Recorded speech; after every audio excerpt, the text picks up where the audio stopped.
flow here as InterMat is getting ready to unveil its college recruiting rankings for the class of 2020. Just wanted to give you some observations as to why this recruiting stuff is important.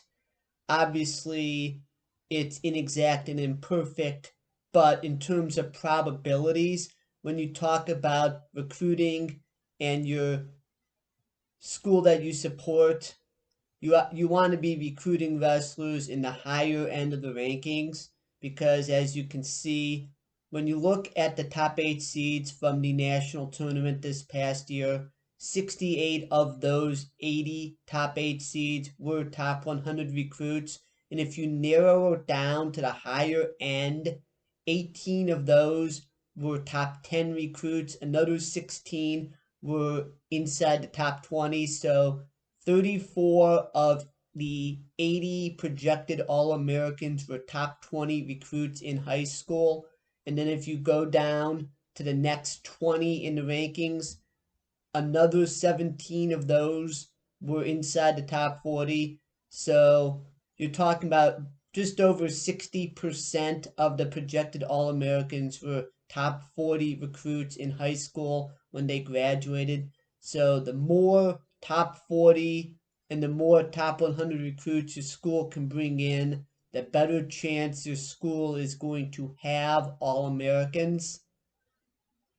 That's on the most simple level. And when you shrink it down to top 3 seeds, the wrestlers that are most likely to appear in the national finals, 25 of those 30 were top 40 recruits coming out of high school. 10 of those were inside the top 10. So if you want to have wrestlers competing at the highest levels of the national tournament, it's important to bring them in recruiting. So that's why all this recruiting stuff is important.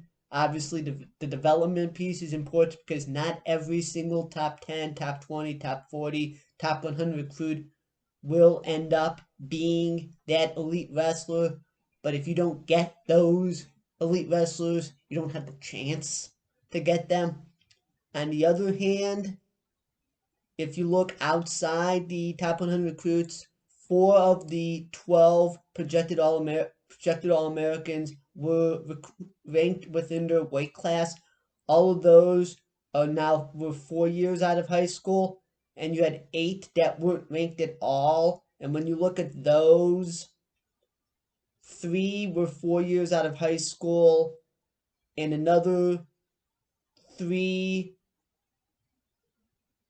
were actually, I looked this up real quick. 3 of those were 4 years out of high school, and another 3 of those were 5 years out of high school. So those wrestlers that are outside the top 100 are going to take more time to develop into All-Americans. That's the key point there. Again, stay safe, stay healthy. I hope we're able as a society to be functioning very soon. I hope those in power take the steps to do that. Have a great Saturday, everyone.